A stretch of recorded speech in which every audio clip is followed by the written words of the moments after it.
Bagaimana dengan kedua orang tua Nabi sallallahu alaihi wasallam karena beliau berdua meninggal ketika anaknya belum diangkat jadi nabi. Ya inilah di antara pendapat yang diungkapkan oleh Suyuti dan yang lainnya bahwasanya mereka meragukan bahwasanya kedua orang tua Nabi meninggal dalam kondisi apa? Musyrik. Karena mereka berdalil bahwasanya kedua orang tua Nabi hidup di masa fatrah. Masa fatrah itu adalah masa sebelum diutus Nabi berikutnya. Ya, Nabi Isa alaihissalam Rasulullah SAW lahir pada tahun sekitar 671 apa? Masehi. Nabi Isa umurnya ya kira-kira 600 tahun antara Nabi dengan siapa? Nabi Isa. Setelah Nabi Isa meninggal dunia tidak ada Rasul yang lain kecuali siapa? Rasulullah. Berarti 600 tahun itu masa apa? Masa fatrah. Ya, menurut mereka orang yang hidup di masa fatrah tidak ada yang masuk neraka. Orang yang hidup di masa fatrah tidak ada yang masuk neraka. Karena Allah berfirman, "Wa ma kunna mu'adzibina hatta nab'atsa rasula." Kami tidak mungkin mengazab sampai kami mengutus seorang rasul. Para ulama telah menjelaskan ayat ini dan ini dijelaskan oleh Imam Nawawi rahimahullahu taala dan yang lainnya. Bahwasanya kami tidak akan mengazab sampai diutus Rasul atau orang yang mewakili Rasul atau selama ajarannya masih ada.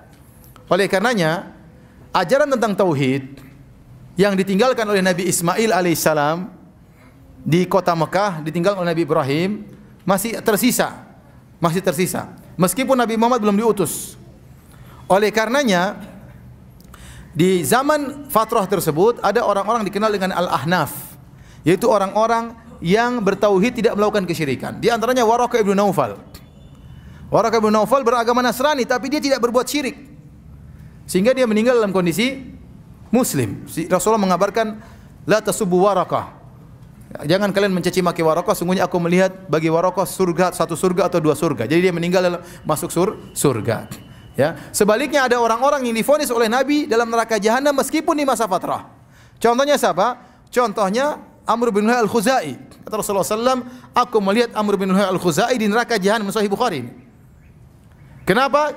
Aku melihat dia menggeret ususnya di neraka jahanam. Kenapa? Dia yang pertama kali bawa kesyirikan ke kota Mekah. Dia yang pertama kali mengkeramatkan onta-onta. Li'annahu awwalu man sayyaba sawaib. Dia orang yang pertama kali mengkeramatkan onta-onta. Dia di masa fatrah, Nabi vonis di neraka jahanam. Contohnya Abdullah bin Jud'an tadi saya sebutkan dalam Sahih Muslim.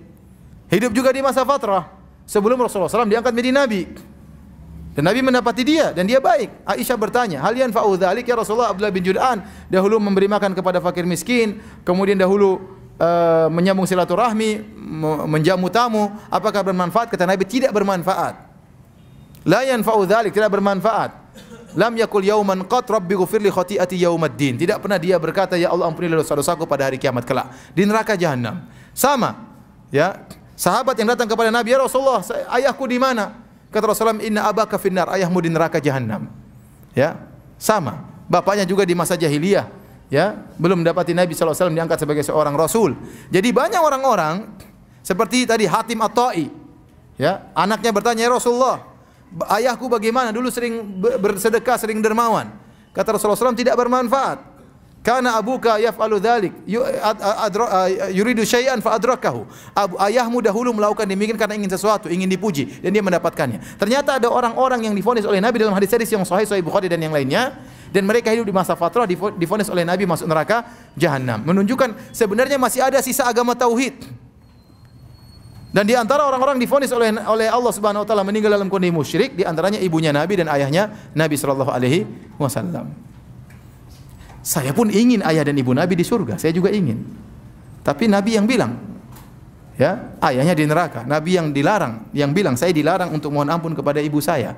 Apakah saya mendustakan Nabi sallallahu alaihi wasallam? Orang yang mengatakan, oh maksudnya demikian, ditakwil itu silakan Anda mentakwil. Saya mengambil zahirnya hadis. Ini pendapat jumhur ulama. Demi Allah, kalau saya boleh ada dalil yang mengatakan ayah ibu Nabi di surga, saya akan mengatakan. Saya akan mengatakan, tapi saya tidak berani mengatakan karena hadis Nabi mengatakan demikian. Kemudian para ulama juga jumhur ulama, tadi saya katakan bahkan ada yang mengatakan ijma. Kesepakatan ulama mengatakan demikian. Masa saya mau melanggar? Kalau ada yang mengatakan ayah ibu Nabi di surga, dia hidup kembali kemudian masuk Islam lagi baru meninggal dunia, kita katakan hadisnya lemah. Ya. Dan itu pendapat Suyuti belakangan. Adapun ulama-ulama sebelumnya mengatakan kedua orang tua Nabi meninggal dalam kondisi apa? Musyrik. Ya. Oleh karenanya para hadirin Allah Subhanahu wa taala, jadi benar memang kedua orang tua Nabi meninggal di masa fatrah, tetapi kita katakan ada orang-orang yang hidup di masa fatrah, meninggal di masa fatrah, divonis oleh Nabi di neraka jahanam. Tadi di antaranya Amr bin Al-Khuzai, saya sebutkan, Abdullah bin Juda'an, di antaranya Adi bin Hatim At-Tai, ayahnya Adi bin Hatim, ya. Itu di antara orang yang divonis oleh Nabi di neraka jahanam, padahal mereka orang yang baik, namun mereka meninggal dalam kondisi musyrik. Saya pernah nonton video